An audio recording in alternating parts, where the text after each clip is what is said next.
Kicau, kicau, kicau mania. Kicau, kicau, kicau mania. Assalamualaikum warahmatullahi taala wabarakatuh. Alhamdulillah.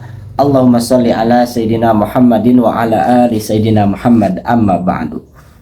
Seperti biasa, saya doakan yang melihat video saya semoga diberikan keberkahan, perlindungan, kebahagiaan beserta segala sesuatunya, dengan dipermudahkan yang lagi sekolah, yang lagi cari pekerjaan, yang sudah bekerja, yang sudah berumah tangga, semoga dilancarkan dalam menghadapi segala sesuatu ujiannya. Amin ya robbal alamin. Ini saya akan sedikit membahas dari Profesor Mahfud MD bersama RH satu meja obrolan. Profesor Mahfud MD bersama RH satu meja obrolan daging semua. Ada kasus besar yang sengaja dihilangkan. Jangan lupa like, comment, dan subscribe. Jangan lupa ya, supaya channel saya semakin besar. Kita baca ringkasan videonya. Sebentar. Podcast ini menampilkan perbincangan mendalam antara Refli Harun dan Profesor Mahfud MD mengenai kondisi hukum, politik, dan penegakan keadilan di Indonesia saat ini. Berikut adalah poin-poin utama dari diskusi tersebut. Kritik terhadap penegakan hukum. Profesor Mahfud menyoroti adanya kegambangan dari aparat penegak hukum. Banyak kasus besar yang terkesan dibiarkan atau tidak ditindaklanjuti secara serius. Sementara penindakan sering kalinya menyasar hal-hal yang mudah seperti mencari setoran ketimbang menyelesaikan masalah inti. Poin kedua, kasus Jarod Frikat. Keduanya membahas kasus makelar kasus yang melibatkan uang hampir 1 triliun rupiah. Dan Profesor Mahfud menyayangkan minimnya tindak lanjut terhadap perkara-perkara yang diduga terkait dengan bundelan uang sitaan tersebut. Poin 3. Kondisi demokrasi dan kebebasan berpendapat. Mahfud MD menekankan bahwa penguasa tidak perlu baper. Nah, ini tidak perlu baper ya Pak. Menghadapi kritik di media sosial seperti TikTok, ia juga mengkritik pola di mana masyarakat yang kritis sering kali dilaporkan ke polisi oleh pihak-pihak tertentu yang menurutnya mencederai nilai demokrasi. Nah, gitu. Sekarang begini aja, kalau dilaporkan kita laporkan balik, bisa nggak ada bikin masyarakat ininya undang-undangnya supaya kapok, jangan main lapor ketua.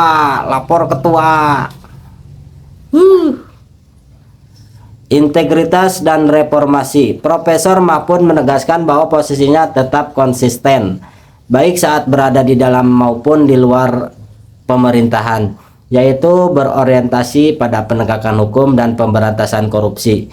Ia berpendapat bahwa Presiden memiliki kewenangan besar untuk melakukan reformasi radikal di institusi hukum jika benar-benar ingin memberantas korupsi. Ini Pak Mahfud sudah dapat poinnya nih. Kalau pengen hukum ditegakkan secara jujur, maka benar-benar ini harus reformasi radikal. Semoga kita dorong reformasi Polri kemarin kan. Pak Mahfud sama Pak Jimli ini ada di sana. Kesimpulannya dulu, diskusi ini menggambarkan keprihatinan mendalam mengenai hukum rimba di mana konstitusi tidak ditaati, dan kekhawatiran bahwa tanpa adanya perubahan kebijakan yang serius, penegakan hukum di Indonesia akan terus mengalami penurunan.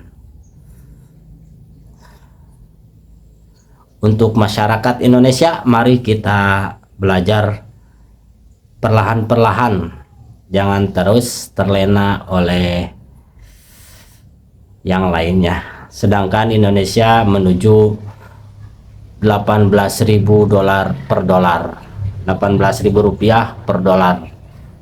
Bukan menuju, sudah Apa penyebab utama rendahnya kepuasan terhadap penegakan hukum? Kita tanyakan di sini.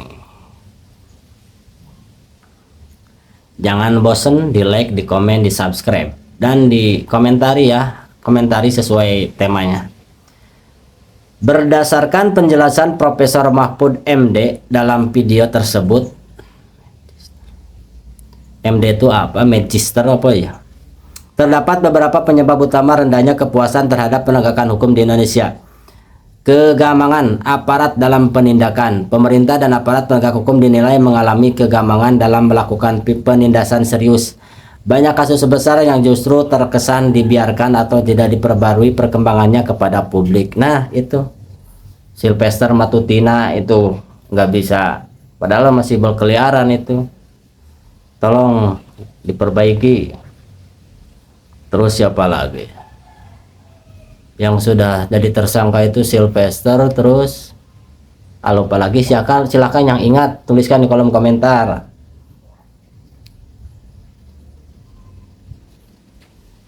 Ketidaksesuaian dakwaan. Sering terjadi perbedaan signifikan antara kasus yang diekspos di awal kepada publik sebagai tersangka dengan isi dakwaan di pengadilan, yang memunculkan kesan bahwa penegakan hukum tidak konsisten.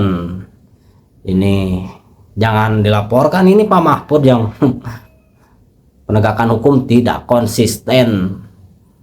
Kemarin kasusnya banyak lah, silakan. Bukan kemarin, masih kasusnya Eros Suryo kan masih juga gimana, belum jelas kan, padahal sudah ratusan alat bukti katanya. Bisnis as well pada kasus-kasus besar seperti maklar kasus yang melibatkan uang dalam jumlah fantastis seperti triliunan rupiah sering dikali dianggap biasa saja oleh sistem dan tidak ditindaklanjuti secara mendalam hingga ke akar-akarnya, termasuk terhadap pihak lain yang terlibat. Lemahnya rasa keadilan. Adanya fenomena di mana hukum dan konstitusi tidak ditaati sehingga masyarakat merasa penegakan hukum hanya menjadi ajang adu kekuatan atau hukum rimba. Betul.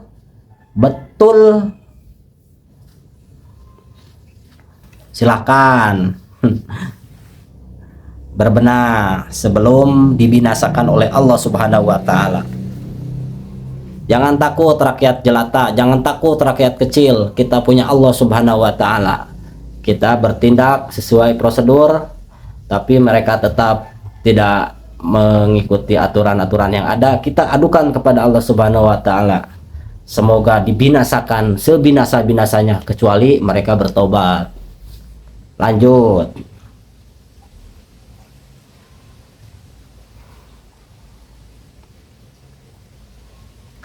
Apa kaitan TikTok dengan kritik kekuasaan? TikTok. Saya juga punya TikTok, silahkan masuk ke akun saya, namanya Sofiana Nur. Menurut pandangan Profesor Mahfud MD, terdapat dua faktor utama yang berkaitan dengan pengguna TikTok sebagai media kritik terhadap kekuasaan saat ini. Kemudahan ekspresi. Media sosial seperti TikTok telah membuat masyarakat termasuk kalangan muda sangat mudah untuk mengekspresikan sikap atau opini tanpa memerlukan peralatan studio yang canggih. Nah, silakan anak muda. Pak Mahfud menganjurkan, tapi kita harus tetap tahu aturan ya, supaya tidak kena delik. Mereka sudah pasang apapun lah. Pokoknya kita pintar-pintar saja. Oke, jangan lupa like, komen, dan subscribe. Lanjut. Saluran apresiasi. TikTok menjadi wadah bagi masyarakat untuk mengalurkan kegeraman atau daya kritis mereka terhadap fenomena kekuasaan. Profesor Mahfud mencatat adanya tren di mana masyarakat berkelompok membuat konten yang bersifat satir atau mengolok-olok kebijakan dan perilaku penguasa sebagai bentuk perlawanan verbal. Profesor Mahfud juga menegaskan bahwa penguasa tidak perlu merasa baper, terbawa perasaan, buffer terhadap kritik tersebut, karena hal itu merupakan risiko dari jabatan kekuasaan dan bagian dari proses pendewasaan demokrasi. Nah, begitu. Saya ingat dulu di TV itu ada presidennya dilempari telur ayam. Kalau nggak salah presidennya Prancis. Siapa itu? Lah lupa lagi namanya siapa presidennya. Silakan yang tahu tuliskan di kolom komentar.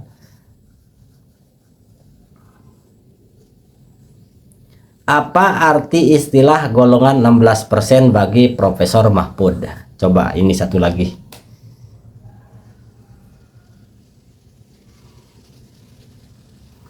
Istilah golongan 16% yang disebut oleh Profesor Mahfud MD dalam video tersebut merujuk pada perolehan suara pasangan calon presiden dan wakil presiden yang diusung oleh koalisi tertentu dalam pemilu 2024, di mana Profesor Mahfud MD sendiri merupakan calon wakil presiden dari koalisi tersebut. Oh gitu ya.